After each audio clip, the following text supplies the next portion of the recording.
Hello friends, स्वागत है आपके यूट्यूब चैनल आसान स्टडी यूपीएससी पर। फ्रेंड, ये वीडियो काफ़ी इंपॉर्टेंट होने वाली है उन तमाम दोस्तों के लिए जो बीए पार्ट 2 के स्टूडेंट हैं और एग्ज़ाम की तैयारी कर रहे हैं और आरबीएच 100 का हिंदी रखे हैं। तो अब आपको घबराने की कोई ज़रूरत नहीं। मैं लेके आया हूँ प्रीवियस क्वेश्चन पेपर 2023 में जो एग्ज़ाम में पूछे गए हैं पार्ट 2 में आरबीएच 100 हिंदी का VBI 10 टॉप क्वेश्चन। अगर आप इन क्वेश्चन को कर लिए, मैं गारंटी करता हूँ कि आरबीएच में जो 100 हिंदी में पूछे जाते हैं इनसे बाहर आपका एक भी क्वेश्चन नहीं जाएगा। ठीक है मेरे प्यारे बच्चों, तो चलिए हम शुरू करते हैं। बस आपको क्या करना है, ये वीडियो आपको देख लेना एक बार, पूरे वीडियो को। बस आपको जो सवाल कराने वाला हूँ उस सवाल को अभी से आप प्रैक्टिस कीजिए और आपके एग्ज़ाम में इनसे बाहर प्रश्न नहीं आएंगे। और कुछ प्रश्न ऐसे होंगे जो हूबहू आपके प्रीवियस क्वेश्चन से टकराएंगे। चलिए हम शुरू करते हैं। आरबीएच 100 का हिंदी। आपको पता होगा कि आरबीएच का मतलब क्या होता है। आरबीएच जो होता है वो आपके 100 हिंदी का मान होता है। आरबीएच का मतलब होता है 100 का हिंदी। ठीक है। Degree part 2 examination 2023 RBH group D और जनरल, या आपके रूटीन में ग्रुप डी होता है, यानी हिस्ट्री, ज्योग्राफी, पॉलिटिकल ऐसे कुछ सब्जेक्ट होते हैं ग्रुप डी के अंदर रख जाते हैं। उनमें से सभी जो ऑनर्स पेपर वाले होते हैं उनका एग्ज़ाम होता है, वो अलग बात है। आप ग्रुप सी, ग्रुप डी, आप हिस्ट्री रखे हो, ज्योग्राफी रखे हो, पॉलिटिकल रखे हो, इकोनॉमिक्स रखे हो, फिजिक्स रखे हो, मैथ रखे हो, सोशोलॉजी रखे हो, फिलोसफी रखे हो, कुछ भी रखे हो, होम साइंस रखे हो, साइंस बैकग्राउंड से हो, आर्ट्स से हो, कॉमर्स से हो, कुछ भी हो, आपको इस वीडियो को देखना है। इसी पैटर्न से भी सभी का एग्ज़ाम होगी। चलिए हम शुरू करते हैं। बीए जनरल वाले, जो बीए जनरल के स्टूडेंट हैं उनके लिए भी ये वीडियो काफ़ी इंपॉर्टेंट होने है। 100 का हिंदी या मार्क्स आप देख सकते हैं। चलिए हम जो क्वेश्चन कराने वाले हैं उसको एक बार गौर से आपको देख लेना। बस आपको क्या करना है, जो टारगेट है मेरा मात्र 500 लाइक का। अगर आप 500 लाइक कर देते हैं तो ये वीडियो का जितना भी क्वेश्चन है उनका मैं PDF आपको आंसर सहित टेलीग्राम चैनल पर अपलोड करूंगा और उसके साथ आपको वीडियो लेक्चर भी अपलोड करूंगा।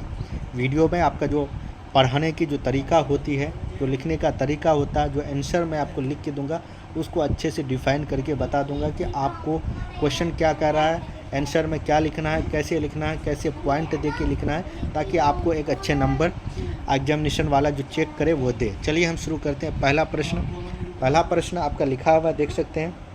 निम्नलिखित गद्यांशों में 3 का भाव स्पष्ट करें। निम्नलिखित जो आपके गद्यांश दिए उनमें से 3 का ही आपको जवाब देना है। 3 में जो आपको एक जो गद्यांश आप लिखिएगा उसका 10 नंबर मिलेगा।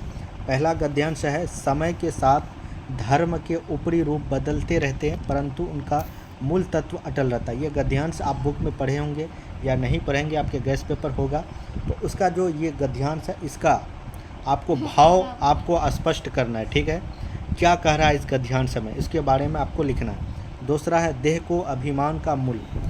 देह अभिमान का जो गद्यांश है उनका क्या है, शीर्षक क्या है, किस बारे में है, उनके बारे में लिखना। अगला सवाल है, गद्यांश के अंदर लगभग आपको 4 दिया हुआ, 4 में से आपको 3 ही लिखना है। मेरा चरम ध्येय आत्मा का मोक्ष, मेरी देश सेवा उसकी मोक्ष का साधन। छठा है आपका, चौथा है, मेरे सपनों का राम राज्य राजा और रंग को समान अधिकार सुनिश्चित करता है। इस गद्यांश में क्या सीख मिलती है, इस गद्यांश में क्या कहा गया है, इसके बारे में आपको अच्छे से विस्तृत से आपको जानकारी इकट्ठा करके आपको लिखना है। ठीक है। चलिए अगला, कोई भी कहानी होता है आप पढ़ते हैं, उस कहानी में आपको क्या समझ में आता है, उस कहानी का क्या मतलब है, कहानी का क्यों उस कहानी में किसी के बारे में जिक्र किया गया, इसी को गद्यांश कहते हैं। आपको लिखना है इसके बारे में। चलिए अगला सवाल देखते हैं हम लोग। सवाल नंबर 2 है। इसमें भी क्या कह रहा है आपको, आप देख सकते हैं। इसमें क्या है, निम्नलिखित प्रश्नों में किन्हीं का 2 प्रश्न का उत्तर लिखें। ये प्रश्न है, एक प्रश्न आपको 15 नंबर का मिलेगा। एक जो प्रश्न का उत्तर दीजिएगा उसमें से आपको 15 नंबर लिखेगा। 2 प्रश्न, 3 प्रश्न दिया हुआ है, आपको 2 का ही उत्तर देना है। मोक्षदाता राम शीर्षक निबंध का सारांश लिखें। मोक्षदाता राम जो शीर्षक है उसका निबंध का सारांश लिखना। आपको पता होगा ये आपको कहानी दिया हुआ, निबंध दिया हुआ है, इसके बारे में आपको सारांश के रूप में कुछ लिखना है, इसका उत्तर देना है। उस कहानी में, उस निबंध में क्या बताया। मैं मजदूर हूँ शीर्षक निबंध की समीक्षा कीजिए। ये भी है, ये भी आपके बुक से लिए हुए। उसके बाद आपका 4 दिया हुआ, 4 में से आपको 2 ही लिखना है। रामायण महाभारत के संस्कृत चेतना शीर्षक निबंध का विवेचना कीजिए। अगला है, आचार्य विनोबा भावे का विचार, विनोबा भावे का परिचय कीजिए। ठीक है, थोड़ा सा वेट कीजिए। तो हम लोग प्रश्न नंबर 2 तक देख लिए, अब 3 आते हैं। 3 में लिखा हुआ किन्हीं एक पर ही आपको उत्तर देना है। एक प्रश्न है, 20 नंबर आपको मिलेगा। एक प्रश्न लिखिएगा 20 नंबर मिलेगा। तो यहाँ आपको इलेक्ट्रॉनिक मीडिया की भाषा की समीक्षा करने का रहा है और मसनी भाषा पर एक निबंध लिखने का रहा है। आपको किन्हीं एक में जो जानती है उनमें से आपको एक लिख लेना है। इससे आपको ये पता, प्रीवियस क्वेश्चन पेपर करने से आपको ये पता चलेगा कि आपका जो क्वेश्चन पैटर्न है एग्ज़ाम में कैसे पूछे जाते हैं, कौन क्वेश्चन पूछे जाते हैं। अभी से आप इस क्वेश्चन को करने की प्रैक्टिस कर लेंगे। हो सकता है आपको इलेक्ट्रॉनिक नहीं, अभी आपका पता है पॉलिटिकल चल रहा है, मतलब राजनीतिक इलेक्शन वगैरह हो रहा है, उससे आपको दे दे, और भी आपको दे दे किसी के बारे में लिखने के, अभी मौसम के बारे में दे दे, बहुत सी बारे में दे दे, अभी इलेक्ट्रॉनिक मीडिया के बारे में दे रहा है, फिर हो सकता है कि मीडिया के बारे में ही दे दें। अगला सवाल देखते हैं, सवाल नंबर 4, जिनमें से आपको 2 सवाल का जवाब देना है। एक सवाल का जो आंसर होगा वो आपको किन्हीं 2 पर अनिवार्य लिखिए।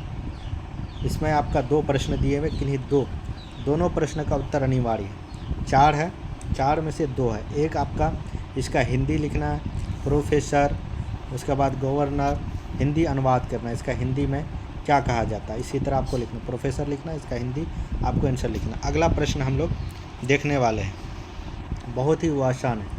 यहाँ आप देख सकते हैं 10 दिया हुआ है, मतलब एक में आपको 1 नंबर दिया हुआ है। अगर आप 1 नहीं जानेंगे तो 1 नंबर घट जाएगा। ये सारा चीज़ का आपको मैं बता रहा हूँ, ये सारे चीज़ का आपको हिंदी अभी से प्रैक्टिस कर लेना है। हो सकता है आपको सेम टू सेम पूछ लें। अगला है ख नंबर, इसका भी जवाब देना है और उसका क का भी जवाब देना है। इसको भी आपको हिंदी में ट्रांसलेट करना है कि आपका हिंदी अनुवाद करने का रहा, ठीक है। इंग्लिश दे दिया आपको, हिंदी में आपको इसका लिखना है, इसका माने क्या कहता है। Ruskin call good a book king treasure, इसके बारे में आपको हिंदी में लिखना है। इंग्लिश में दिया हुआ है, हिंदी में ये क्या कर रहा है, ये सेंटेंस जो लिखा हुआ है इसको हिंदी में अनुवाद कर देना, ट्रांसलेट कर देना, ठीक है।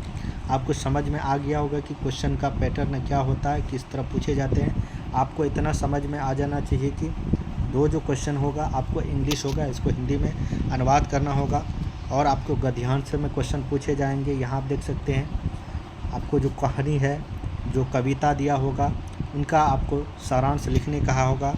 उसके बाद दूसरा एक निबंध आएगा, ठीक है।